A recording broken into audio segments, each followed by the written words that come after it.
1 week closer to Witch Queen and 1 week closer to the 30th anniversary event, but there is still a few things to at least go over to cover this week. Now, I already did check Light.gg. There is some rolls that are above 55, so I'm going to be checking armor this week as well as other things, but getting right into the important stuff. Per the usual with the reset, there is a new challenge and a new booster. Right now, it is boosted infamy in Gambit, so that is the only thing I'm going to refer to in Gambit this week. But kicking right into the rotations, in Crucible, we have Showdown for our rotator game, which I do believe there is a Showdown challenge.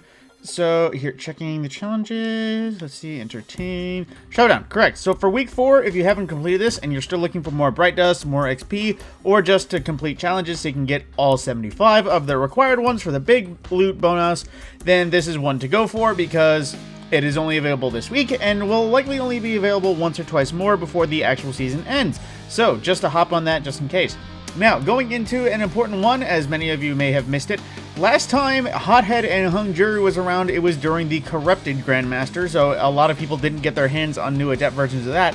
But right now, it is Lake of Shadows, which is arguably one of the easiest or at least quickest Nightfalls. May not be easiest, but it at least is quickest. So if you have a team willing to run Grandmasters, you can farm out Adept Hung Juries and Adept Hotheads, so you might actually be able to get your hands on one. Now, Hothead does actually have some good rolls. It might not be best rocket launcher, but it's definitely a top contender for them, as well as Hung Jury. It is a solid roll, and it can roll with options like Rapid Hit and Firefly, which is a very solid roll. I'm still hunting it, and I've never gotten it yet. So, the modifiers are Epitaph, any taken killed generate Blight Geysers, which is essentially the taken boop effect, as well as Unstoppable and Overload champions, no radar, Grandmaster modifiers with match game, equipment loadout locked, extinguish to return to orbit, limited revives, and mob champions, as well as Grass's Bile. Incoming environmental damage is increased, as well as knockback damage.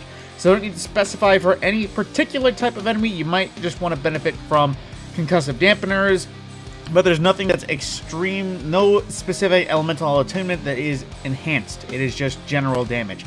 Now, as well, moving throughout in Europa, we have Safeguard Simulation, as well as the Technocrat Empire Hunt, one of the worst, in my opinion, as well as for the Cadmus Rage Eclipse Zone and the Copies of Copies Atrax Challenge, which is basically do not delete any of the Atrax clones you generate during this encounter. It's super easy as long as you pair Lament and a few Curious of the Falling Star Titans, as well as maybe a few Nova Bombs. Or then again, you might just be able to do it with Lament and enough of the Lucian Blade mods.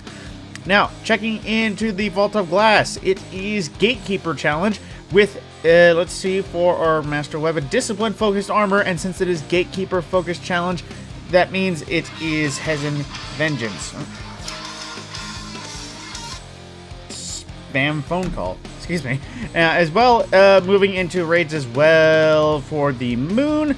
Let's see, for Garden of Salvation, it is 0 to 100 challenge. Now, I believe this one is Final Boss Challenge, which basically makes it so that you have to bank enough motes in everything to where it gets completely filled within like 30 seconds. Now, doing this is a little bit hard. I wouldn't recommend this for people first timing. This one is definitely one to save for later. Then again, at the same time, the final boss doesn't have the greatest drops. So unless you're trying to get a piece of armor for transmog, there's no real reason to even do it. Now, moving into everything else, there is not many other news in terms of Destiny. We're going to be getting some of the actual patches, hopefully coming up soon. And checking our rolls, we have False Promises, a high-impact kinetic auto rifle with threat detector and swashbuckler.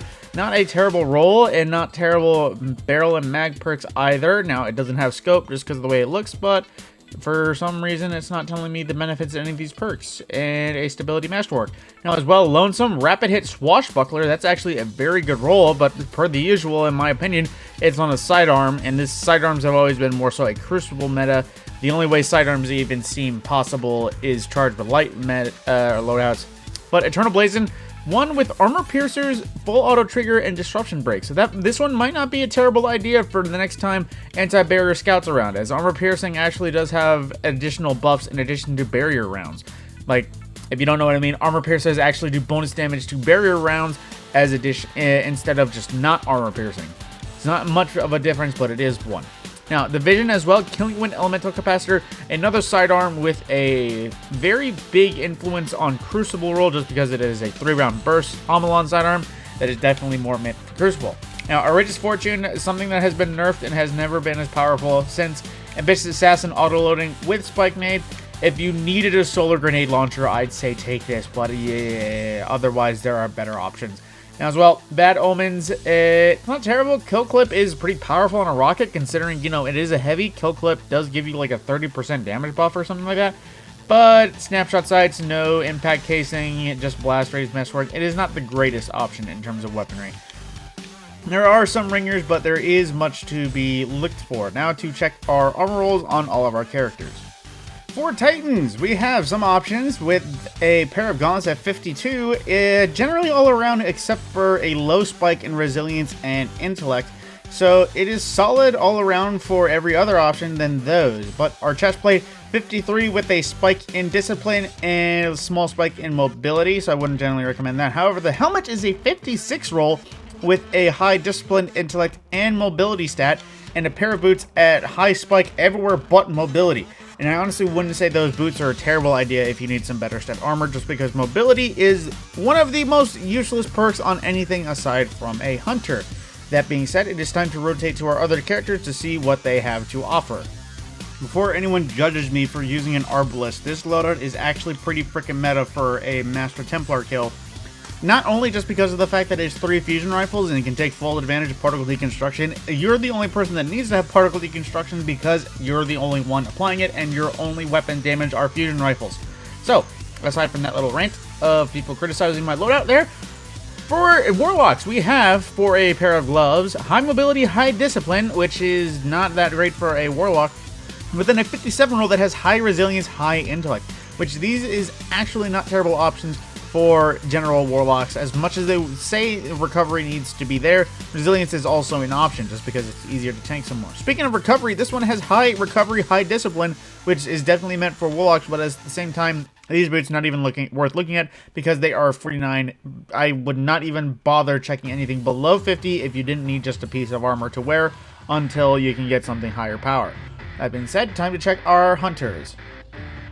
And wrapping it up for the hunters, let's see, a 52 with higher strength, higher resilience, a 57 with a very high spike mobility for those dodge armor rolls, as well as a 54 with a high spike in discipline, a very good stat there, and then a 51 with a generally all-around look to it. So there actually is 1 or 2 pieces of armor. I'd say the winner for the armor rolls this week are Hunter, as they have more stats focused on their actual good stats. But at the same time, there isn't many options either way here at Ada. There is once in a blue moon, she has some crazy armor rolls that are actually worth grabbing and putting into an endgame armor set. And that being said, thank you for watching. If you enjoyed this video, it would be heavily appreciated if you give a like or share or subscribe or whatever you desire to do on YouTube. Hell, even just laying a comment saying this was helpful is plenty enough. And with that, my name is Matt Scorpion, and I will see you in the next video.